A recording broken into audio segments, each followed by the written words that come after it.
Hi Janesville, welcome to Park Place Views. I'm Carly Siewert, Management Information Intern for the City of Janesville. If this is your first time tuning in, we air this program to keep our residents informed on what is going on in Wisconsin's Park Place, the City of Janesville. On a monthly basis, we cover different programs, projects, or people within the city government. I'd like to thank JATV for helping us put this program on today. Last time we talked about Janesville Transit System. We sat down with Transit Director Dave Muma and Assistant Transit Director Rebecca Smith. We talked all about the history, the current programs, and the new Transit Services Center. If you're interested in watching this program, you can go to YouTube and search JATV Park Place Views, or you can go to the Publications and Videos page of the city website. Today we're going to be talking about the downtown revitalization riverfront efforts and the Rock Renaissance Area Redevelopment and Implementation Strategy, also known as ARISE. I'm joined today by the city's Economic Development Coordinator, Ryan Garcia, and Ryan has been with the city since September of 2013, following 10 years of experience in both public and private sector planning. Welcome to the program, Ryan. Thanks for coming. Thank you, Carly. It's good to be here. Good, okay. Well, before we get into city business, can you tell us a little bit more about yourself, both personally and professionally? Sure. As you mentioned, I've been a professional in the fields of urban planning and economic development for about 10 years. In that time, I've been a lifelong Janesville resident, both before and after I pursued my career. Went to college in Milwaukee for graduate school, and went to college for undergraduate in Whitewater, so a great familiarity and affinity for southern Wisconsin. I live in Janesville, like I said, with my wife and my child. We're very active in the community. Love it here, and certainly it's been exciting and fun to work on the downtown in a pretty intimate role, working with businesses and the development community down there. So it's very good to be, I think, integrated into your community like that. So it's good to be here. Good, okay. Well, economic development is a phrase that we often hear, but what does it really mean to you, and what is your role as economic development coordinator for the city? I think, fundamentally, I think economic development is really advocating and working with policymakers for basically sound policy decisions that have the purpose of either sustaining or improving the stability of quality of life in a community, most directly through things like jobs and business expansions and things like that. That's what we get most involved in. As economic development coordinator, one of my largest tasks has been approaching the city's redevelopment efforts. So as an older industrial city, we've got challenges obviously with our older infrastructure and older buildings and some of our historic commercial and industrial areas most near to the downtown that have been a primary focus of mine. So finding opportunities there, trying to help businesses see the value in locating, within Janesville first and foremost, but that there are some unique opportunities to look at some of our older commercial and industrial areas potentially for future growth. Okay. Well, I understand that a recent significant project that the city has undertaken is the Rock Renaissance ARISE project. So to kick us off about this project, can you just give us a brief overview of where this area is and kind of the basics about it? I can, yeah, and I'll reference the map that I brought with. The Rock Renaissance area itself is really about a 220 acre area, as I look at the map here, within the city's central core. So on the map, we've got the Rock River, of course, running through the center of town here, and Milwaukee Street, of course, is this major east-west, and Court Street here. So the area itself really encompasses both sides of the river, primarily from about the Traxler Park area to the north and down just a bit off this map to the Jackson Street Bridge. So the corridor itself is that large area, but really this project, the ARISE project, focuses on 5 what we call catalyst redevelopment sites. in working with the US EPA, and I apologize for the size here, I'll just zoom in a little bit. In working with the United States Environmental Protection Agency, we identified 6 key sites for future development opportunities. One of them is, of course, the parking plaza over the Rock River, which has really been a primary motivator for our taking on this project. The second is an area on South Water Street, formerly a county jail site. The third is everything south of Traxler Park, basically down to Centerway, so between Parker Drive and the river. A fourth is really South Main Street, and in particular the Riverwalk, which saw substantial flooding in 2008, and we have some older historic buildings in there. The fifth is on West Milwaukee Street, just as you cross the bridge, an existing city-owned parking lot, and of course the Chase Bank block here, the old Corn Exchange. And a sixth is on South River Street, actually, sort of a cluster of older industrial buildings there. So it is a larger geographic area with a specific, several specific areas of focus that we're looking at simply to identify redevelopment opportunities as they present themselves. Okay, and I know that a number of these brownfield sites have been addressed in the plan. Can you go over exactly how they're being addressed and what exactly makes them a brownfield site? Yeah. What is being addressed in particular is the environmental condition of each of them on an individual basis, and that would relate to if there's any history of contamination or industrial use that may have left some residual contamination. We would like to have a better understanding of what that is. But also issues such as floodplains, historic flooding that might have taken place, and those types of factors that also influence the developability of those locations. So we're looking at those environmental factors for one. On a larger scale, on an area-wide scale, or even on a downtown-wide scale, we are looking at sort of market conditions. So how historically has development taken place within downtown Janesville? What sorts of factors, what sorts of rents are our commercial tenants paying, for example, to lease space, and how does that compare to the community at large? And where are those trends going? What sorts of gaps in potential service? So is there a demand based upon our market area or our population growth that says perhaps we could accommodate additional service type operations or perhaps additional housing within the downtown?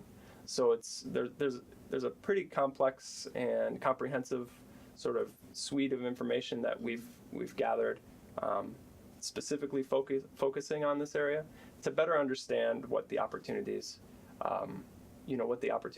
in both the short term and the long term realistically are. To get back to the other part of your question, sort of what makes a brownfield a brownfield, in the EPA's definition, which is, again, the United States Environmental Protection Agency, who has provided substantial funding for us to do this work and a lot of other work that we've been able to do in the downtown in recent years, their standard definition is really that a brownfield is any site that has a history of use that provides either known or suspected contamination, and it could be of any level. It could be very minimal contamination, or it could be a visibly dirty site, whether that's in the soil, the groundwater, in the buildings that may have asbestos or whatever in them. So it's a pretty broad definition of what a brownfield is, but really it's a site with a history of industrial or commercial use that might contribute to some environmental condition which warrants further investigation before you go through with redeveloping it, if you're really looking out for the best interests of the landowner and the community. Okay, that's a great explanation. So why does downtown need this action strategy now, would you say? Well, I think, it's sort of a two-prong reason for why. One is out of necessity. Fundamentally, the parking plaza over the river, which was built in two sections, but both in the early 1960s, 1963 and 65, as that structure approaches the end of its reasonable useful life, as it continues to deteriorate, we have worked with the Wisconsin Department of Natural Resources, who has jurisdiction over all the rivers, waters of the state. And they've been very clear that, times have changed since 1963 when this was first built. We no longer provide permits for anybody basically to build such a large structure over the river. So fundamentally they've said, you can use that thing as long as it's still standing, but we can see that it's deteriorating. We will not allow you to rebuild it or to substantially improve it, because it's principally against what the DNR does with rivers in the state of Wisconsin. They really mean to open those up for public use. So out of necessity, we knew, we've got to address this challenge, this thing right in the middle of downtown Janesville, quite literally geographically in the middle. Why not take advantage of that thought process and the fact that we're going to get the community together to see what it is that we'll do with that location, and take a bigger look. So the part out of necessity, but then I guess the other part is out of sort of serendipity or convenience. We've got this opportunity, we've got grant funding now to address these issues. Let's take a bigger look and see how we can really pull together the elements of past planning efforts and the work that the city and the business community have been doing for so long, to see what the future might hold, how we as a community would like some of these key sites in our downtown to contribute more effectively to the city's overall economic well-being. So you mentioned past downtown planning efforts. What makes this one any different from the ones that happened in the past? Yeah. Primarily, this one has been designed to be more of a playbook for action versus the 2007 downtown vision and strategy was more comprehensive in scope. As I mentioned at the top, our geographic area is constrained to really right around the river, and in specifics, those 6 catalyst sites. So we have, I think, the resources, since we're looking at a more narrow geographic area, to dig deeper and to find, what those specific barriers to redevelopment on each of those sites are, and how we can overcome those barriers, and put together on paper, in a document, that playbook, that strategy that says these are the steps that we'll have to take, for a specific site to be moved from this sort of deteriorating brownfield, underutilized kind of site to a site that is active and has seen substantial investment and therefore contributes more effectively, again, to the downtown district, but fundamentally to the city's tax base. I think that's the biggest difference between what has been done in the past and this one is really just the level of specificity that we're able to provide to opportunity, and addressing the step-by-step sort of process that we can get to meet that opportunity. I think that's great. But I'd also like to learn more about the planning process behind this implementation strategy. So could you explain in general kind of the planning process, and in specific how the community is involved with the planning process? Yeah. In general, the planning process has been a part of a bigger sort of the city's bigger brownfields strategy. We were fortunate in 2011 to receive our first grant from the EPA to do sort of a community-wide assessment program. So we were able to identify where these brownfield sites were, and many of them are concentrated around the downtown, but they are scattered really throughout some of our older commercial corridors and things like that. But in sort of seeing that for the first time, it became apparent, and we worked at that point to develop a task force or a steering committee made up of neighborhood residents from the Look West, Fourth Ward neighborhoods, downtown business owners from outside of the downtown, folks from the Rock County Health Department, really a very dynamic and diverse group of stakeholders that could represent the community, could deliver this message of, hey, the city's sort of taking on this new challenge. It's not a new challenge, but for the city, it's a new effort, and get the word out that we're focusing again on making improvements to what's really been the heart of Janesville for so long. So that really kicked off sort of the planning process, is just getting that understanding Right. of what the issues sort of on that global scale were. We selected the 6 catalyst sites sort of through that process with that group, and then ultimately were awarded an additional $200,000 grant from the EPA to do this study, the ARISE study, to look at these 6 sites and then that larger Rock Renaissance area in more detail. That committee continued through and has continued through and will continue and outlive actually the adoption of this plan to sort of guide and steer what the priorities, what the goals are, how we're making progress, what challenges present themselves as we try to roll out with the implementation of this. So the committee, the Downtown Revitalization Committee, is the group that we've worked with, has been instrumental, I think, just in both framing the process but also carrying the process forward, both within City Hall but also within the community at large, and building awareness. In more specifics, I think the ARISE project, we've intentionally been tried to be very visible with it. As a staff member, it's something I'm very excited and passionate about, so it's been easy for me to to want to share the news, to make sure that we keep in communication with the Gazette and have several public meetings. So we've done those things to try and maintain that visibility.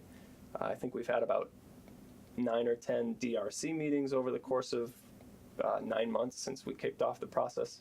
We've had 4 public meetings sort of at different stages in this process. Very early on, we established a website, which has been a great portal, I hope, for the community to stay up to date and to see some of the progress that's being made.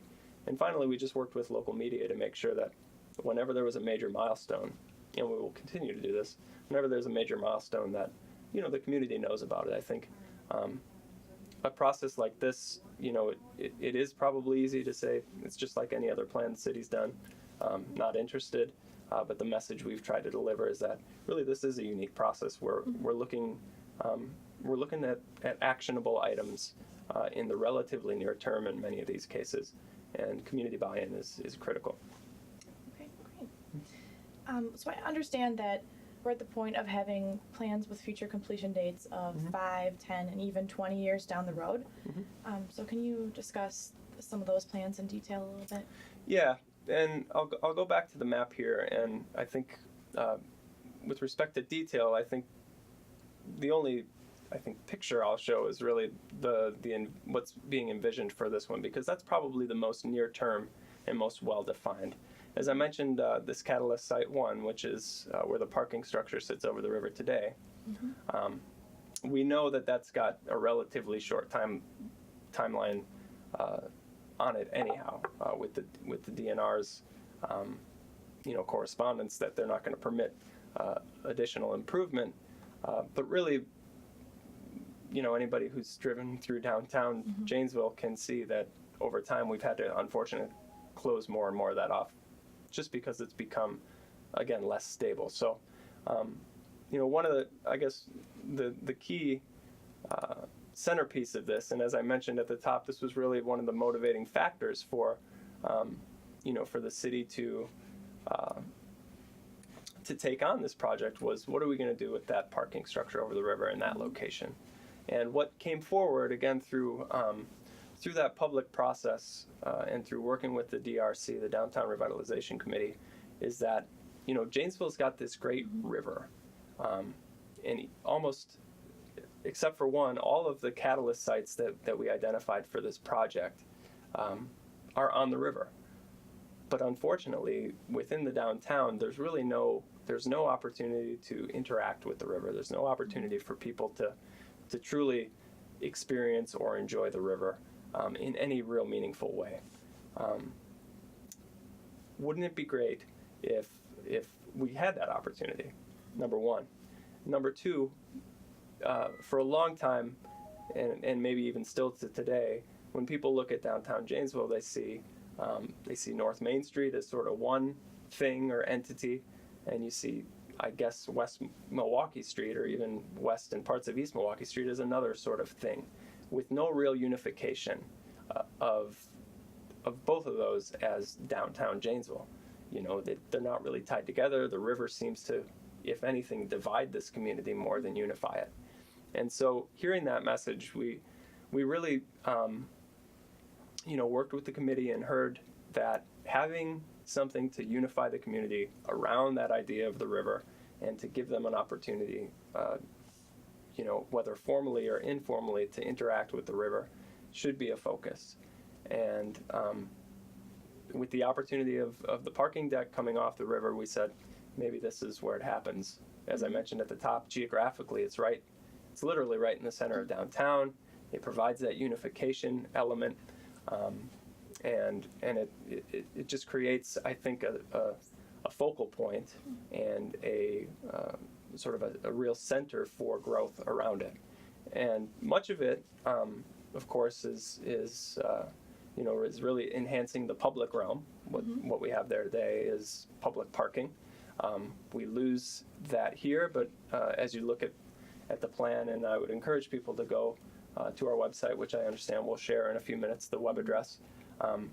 Encourage folks to go to the website to see more about how some of that's going to be, how some of these bigger issues, parking and one-way streets and those kinds of things are going to be, are proposed to be dealt with as well. But I think that, the biggest change, the thing that we're really looking at in the short term, in the next 5 years, let's say, is this creation of what's called what we consider the town square in the site where the parking plaza is today. So when we look at the map, or the drawing, I guess, Milwaukee Street is up here, and this is River Street here, running here, and then Court Street runs here. So, and then Water Street, of course, is here with Main Street back behind.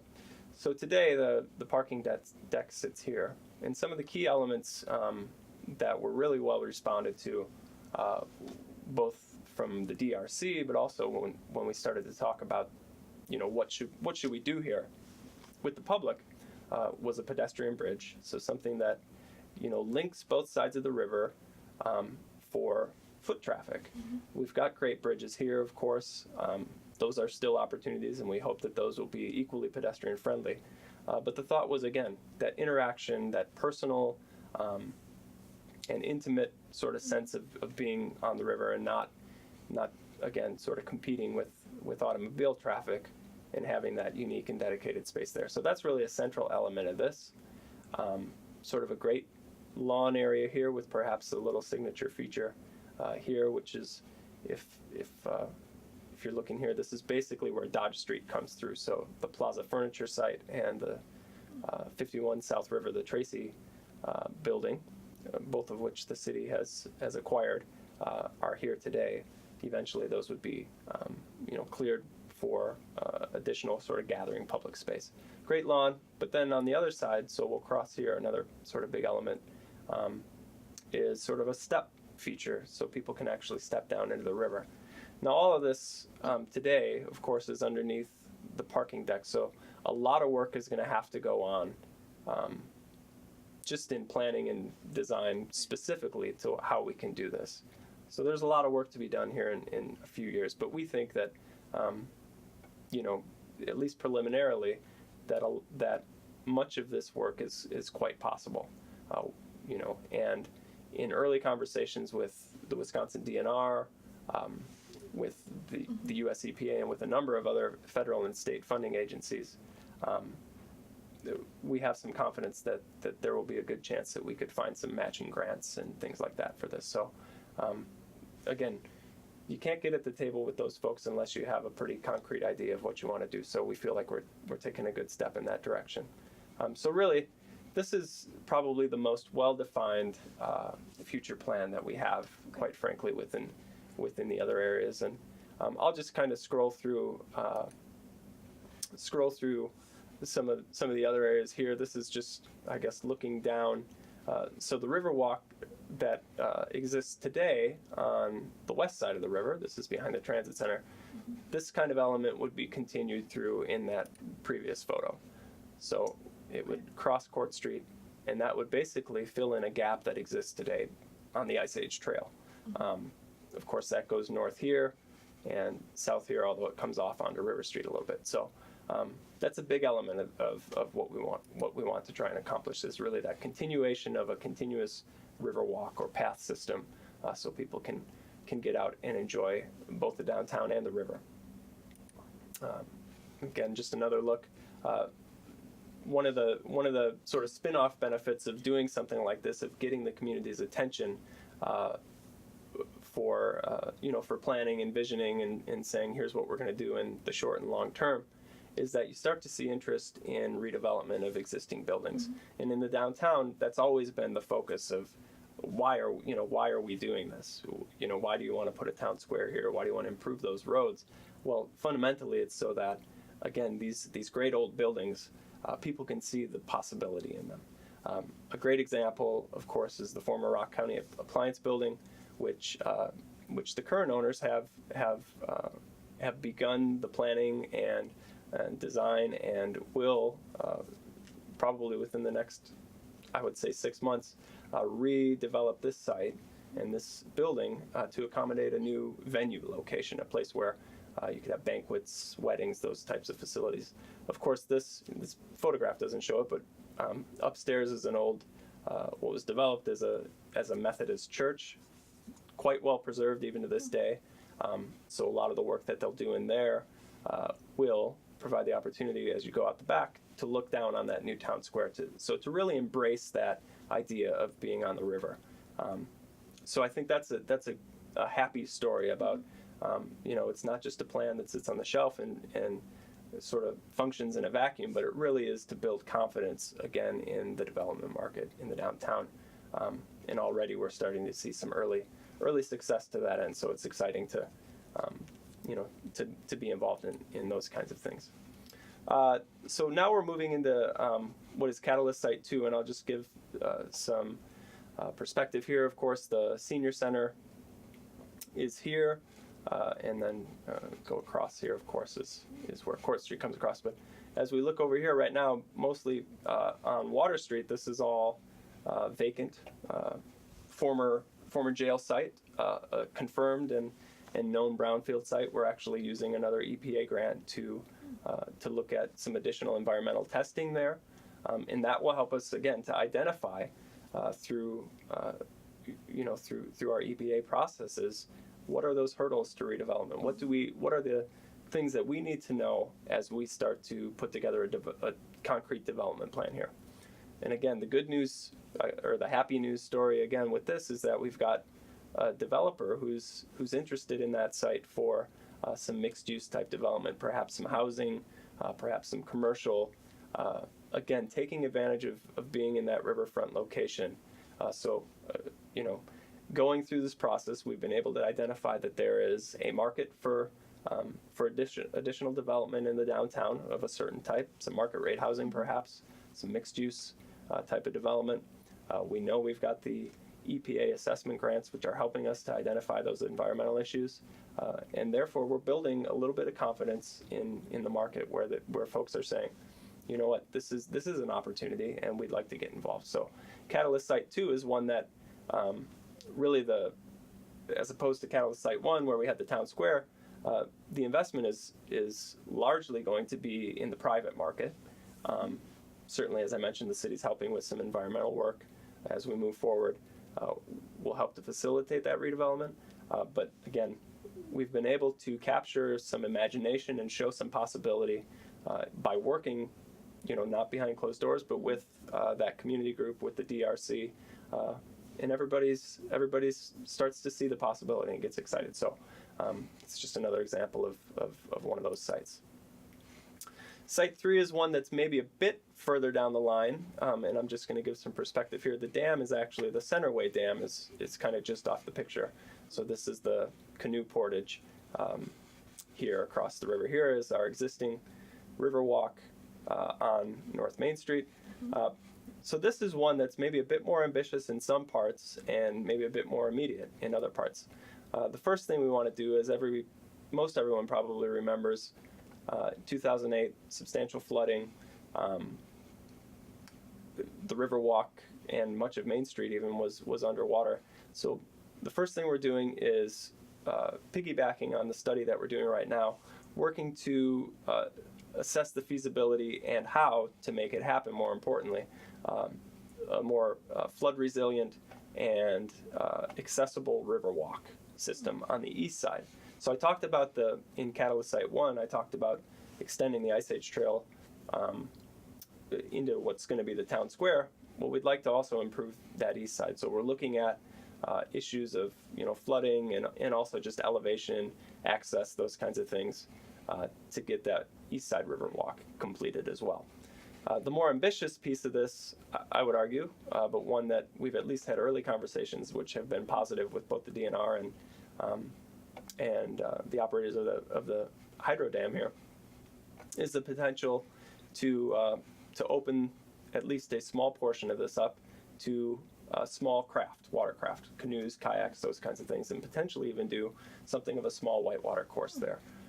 So the plan talks about and illustrates that as an opportunity to basically put in a canoe or kayak up at the Adams site, and then to come out here at Fireman's Park. So Fireman's Park, which is an existing public facility, of course, really could serve as sort of the tail of this nice little, relatively short but hopefully fun canoe or kayak ride down the river.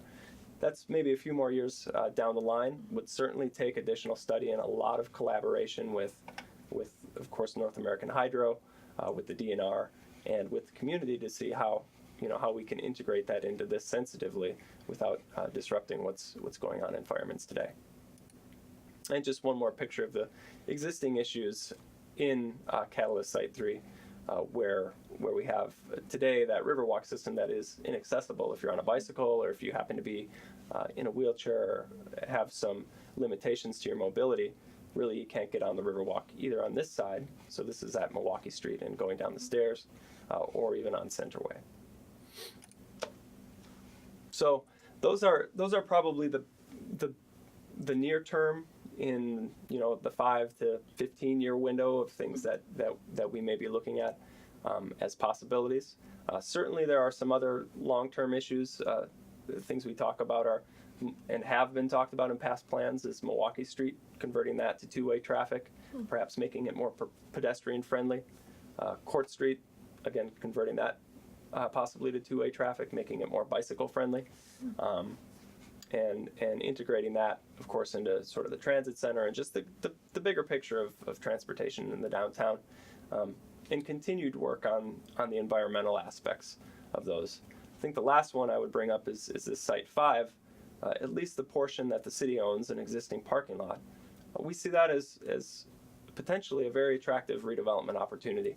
As some of these other pieces start to fall in place, you're getting more people to congregate near the river, perhaps that becomes a site for some new development. A hotel conference center, for example, has been talked about, or even just a nice office tower, or a nice sort of mixed-use restaurant with outdoor patio. So again, trying to get people to imagine some complementary things that could happen within the downtown based upon some of the investments that we're looking to make in the future.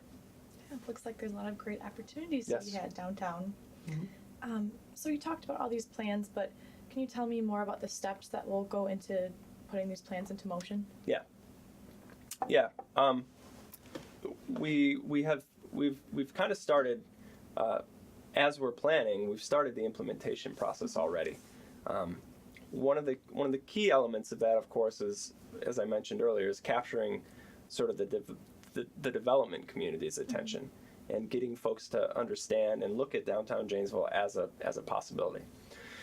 So what we've done in that respect is really to have meetings, or to use the plans that we've developed to date and will continue to develop as marketing materials, basically.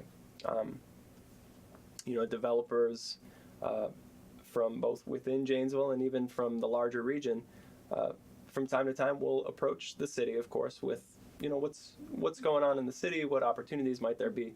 This gives us something relatively concrete that the community has had a chance to weigh in on and has some support for, and to be able to put that on the table in front of them and show them, well, here's what we're thinking in our downtown. There might be an opportunity for you here. So that's a critical piece, I think, is really using it not as a policy guiding document simply, and that's it, put it on the shelf and kind of forget about it, but really to use it as a marketing tool. A second important piece of that, and arguably maybe even more important, is to get the ball rolling, is that we've started, as I mentioned a little bit earlier, we've started to have some serious collaboration with federal and state agencies that are going to be instrumental when we have to come forward for, permits, Right. potentially for funding, and really just to get some understanding and buy-in from our partners at the state and federal level for what we're trying to accomplish here.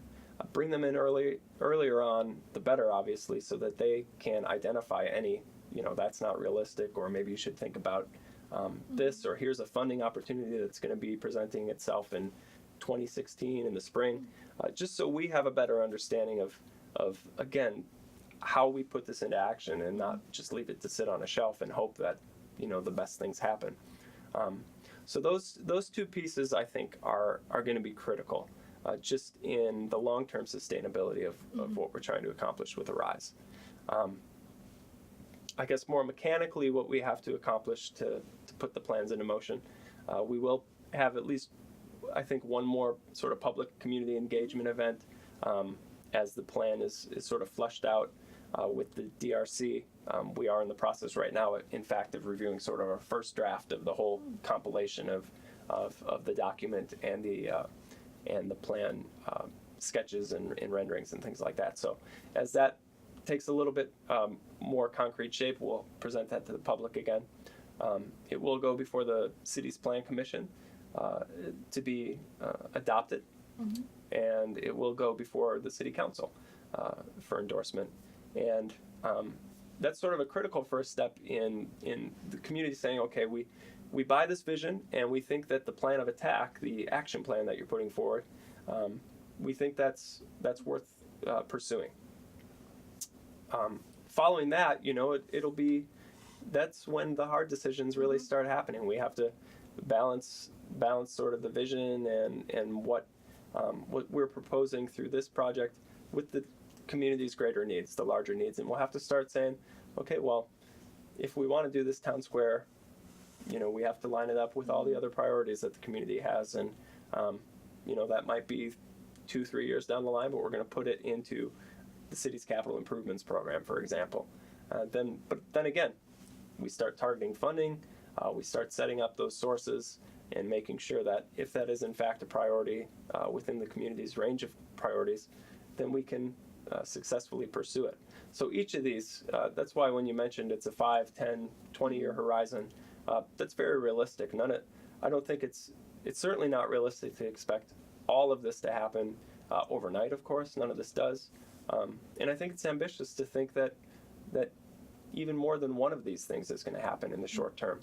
But again, to get to the point that I made a little bit earlier, unless you have that playbook, that sort of vision for moving forward, you're really not even in the game.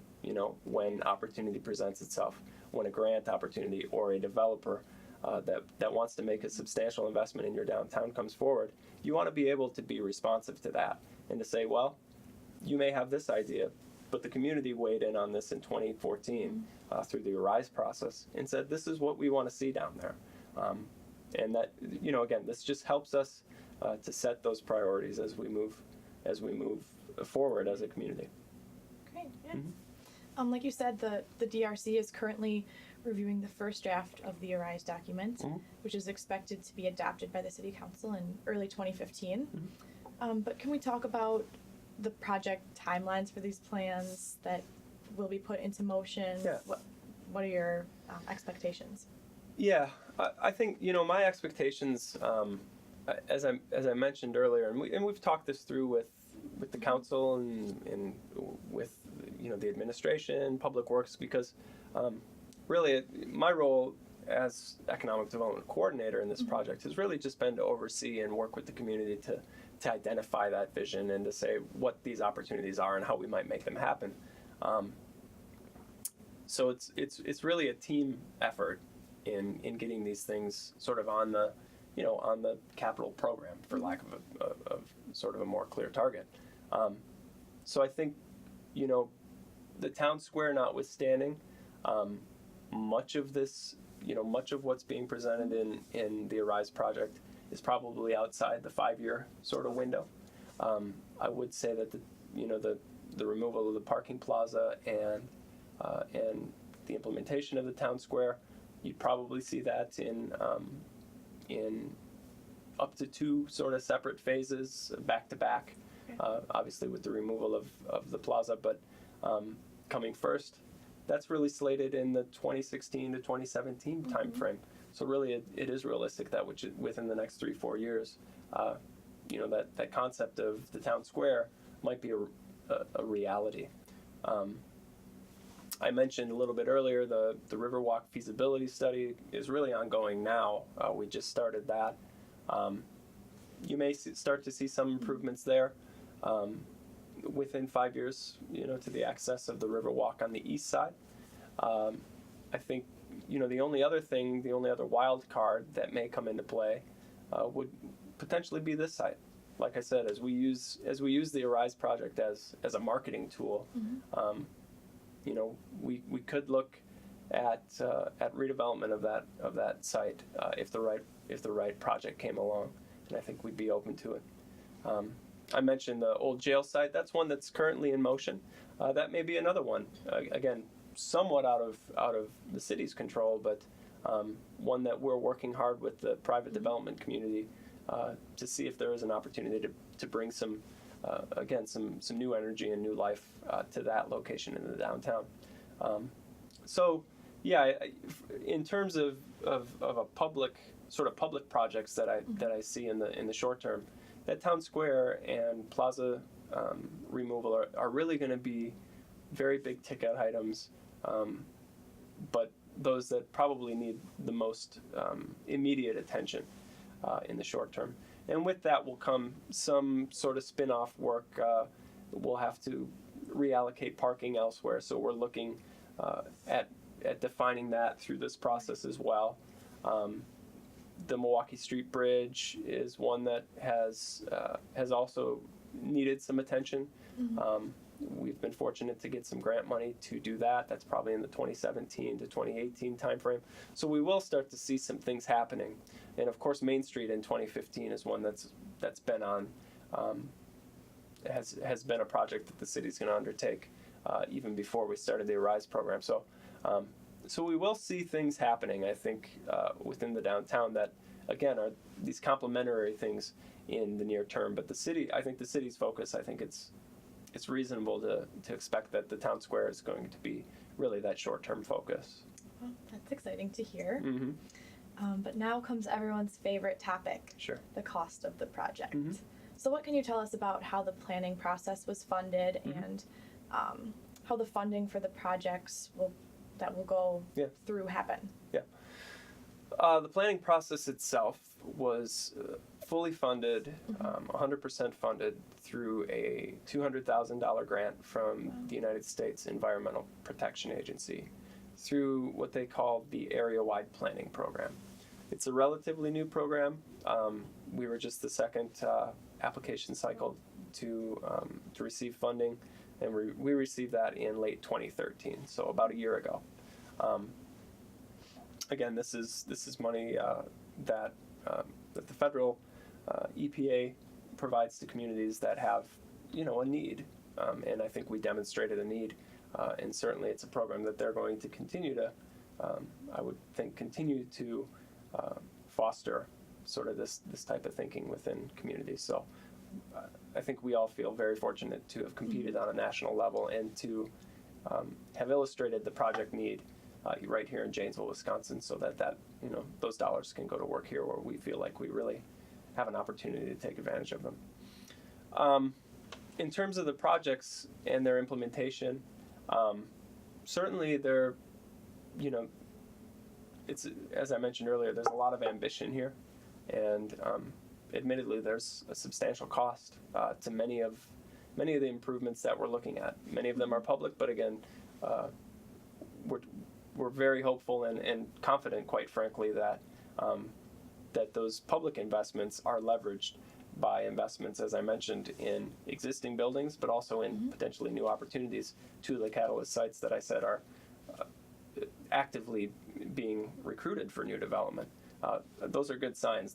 That new investment only helps to, again, pay back that investment that the city's going to make. So I think, from our standpoint, from a city standpoint, we recognize that we have to be very creative in how we budget for and how we ultimately pay for these public improvements, improvements that we're talking about. The obvious and easy target is grant money. There certainly is grant money out there from a variety of sources. As I mentioned, we've talked to most of those sources already to try and get this this initiative on their radar screen, so that when projects and funding opportunities come up, we're aligned to take advantage of those. Grant funding will be a part of it, but capital program monies will be a part of that as well. Hopefully, we continue to build enough enthusiasm and buy-in for this that we may have partners in the private sector that see the benefit of being at the table for many of these projects. Right now, the city, within the downtown, we have in the immediate downtown area, we do have 2 open tax increment finance districts. As I mentioned, as we're successful in attracting new investment, new development into the downtown, TIF will be a good tool to help to again set up some of those public improvements that are vital to the redevelopment process, and help to pay for some of those improvements in a way that will be paid back by that development that takes place. So it's not there's certainly not any one-size-fits-all answer to how these projects are going to be paid for. It's got to be creative. We're going to have to go. We're going to have to think outside the box and kind of turn over every stone that we can find, so that it's the least impactful on our tax base as possible. I think, as administration, we feel that that these improvements are vital to the health of the whole community, but they are certainly costly at a time when costs are always a concern.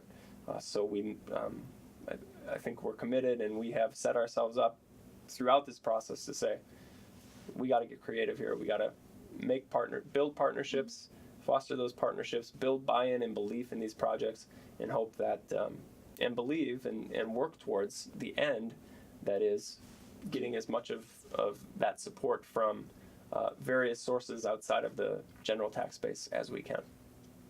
Okay. Well, I think we've heard a lot of information here, but I know that there are even more details to be found on the downtown portion of the economic development website for the city. But how else can people who are interested to find more information find the information? Yeah, we will. So the downtown portion of the website is one portal. There is even, I believe, an easier way. If you just go to the City of Janesville's homepage, there still is a link to this project in particular. We will. I would encourage people to watch the Gazette and to watch our website for future community engagement events, to kind of come in and provide some input. We will be sort of posting these things here in the library, or out there in the library. We'll have documents available as we get through that sort of first draft and crossing all the T's and dotting all the I's stage. And we're down at City Hall, and open to answering questions if folks want to come in and take a closer look or get a better understanding of exactly what what's being proposed or what we're talking about, we'll try to be responsive to that as well. Okay. All right, well, we don't have much time left, but I'd like to close by doing some fun rapid fire questions. Great. These are just for fun, but you have to answer pretty quickly. Are you ready? Mm-hmm. Okay. What is your favorite feature about downtown Janesville? It's the Hedberg Public Library. Okay. What is your favorite restaurant in Janesville? This week, it is the Asian Bistro. Okay.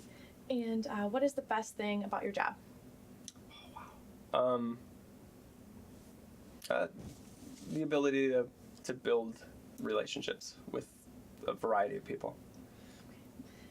What book should everyone read at least once? Harry Potter and the Sorcerer's Stone. Okay. And what would your wife say is the most annoying thing about you? Huh? What? I think that's it. I don't listen well enough. Okay. Or I pretend not to be able to listen or hear. Okay. All right. Well, are there any last thoughts that you'd like to leave with our viewers today? No, I guess I would just say thank everybody who's participated in the process, to date, and encourage folks to stay involved and engaged, and to stick with it. It's going to be a long process, but I think we've had a lot of good people bring a lot of good ideas to the table, and working together, we're gonna get there where I think the community wants to be. So. Okay, great.